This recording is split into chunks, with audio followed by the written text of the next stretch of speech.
Start. Hello, dear students. Today we are discussing about the Jablonski diagram. The various terms such as fluorescence, phosphorescence, intersystem crossing, singlet state, triplet state, these are the variables which can be explained with the help of the Jablonski diagram. Now I will take one by one all things. First of all, I explain the fluorescence. Fluorescence is the emission of light from a singlet excited state as it returns to the ground state.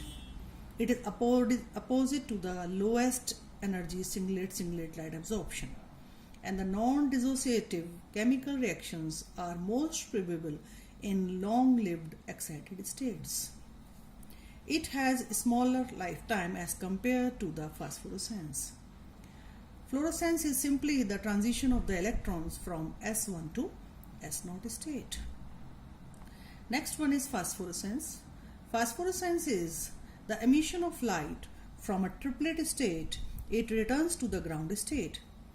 This contributes relatively long lifetime of low-lying triplet excited state, and the intermolecular reaction is favored by the longer lifetime of the T1 state relative to the S1 state.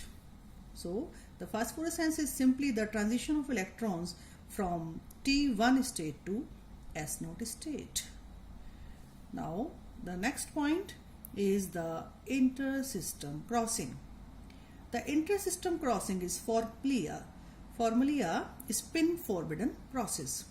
The efficiency of intersystem crossing is depend upon the difference in the energy of the singlet and the triplet state, that is energy gap in between the S1 and T1. The presence of heavy atoms like sulfur, chlorine, bromine and iodine etc.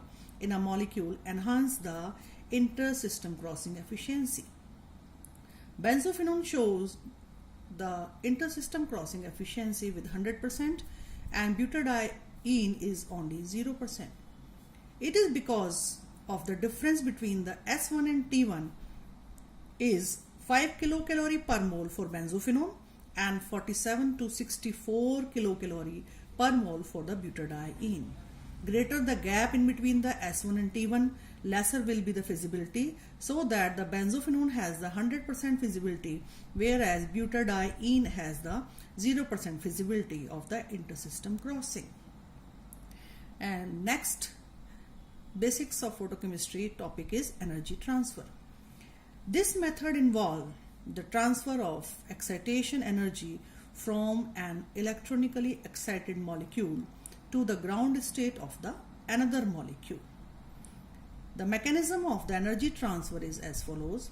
If D is the donator, here in the reaction D is donor, if donor is absorb the quanta of energy and convert into D1, okay, if D1 itself converted into the D3, it is called the intersystem crosses. But if D3 gives its energy to another molecule just like A, then A is converted into a A3 and D3 is converted into now D. If A3 is acceptor, if A3 is converted into the product directly, the phenomena is known as sensitization. But if D3 is converted directly into the product, the phenomena is known as the quenching. Let us see one by one sensitization and the quenching. The light absorption by the donor produces singlet excited donor D1, which undergo intersystem crossing to give the triplet excited state donor D3. The triplet excited state donor then collide with the acceptor, producing the triplet excited acceptor A3 and the ground state donor A. If A3 gives the product of interest, this is called sensitization, and if D3 gives the products of interest, then it is called the quenching. So we will see now about the types of excitation. Simply we can say the electronic excitation. As we know that photochemical reaction proceed via the excitation of the electrons from various ground state to the excited state. There are four main types of the excitation. The first is N to pi star transition. Such type of the electronic transitions or electronic excitations occurs in mainly the carbonyl compounds due to the presence of non-bonding electrons.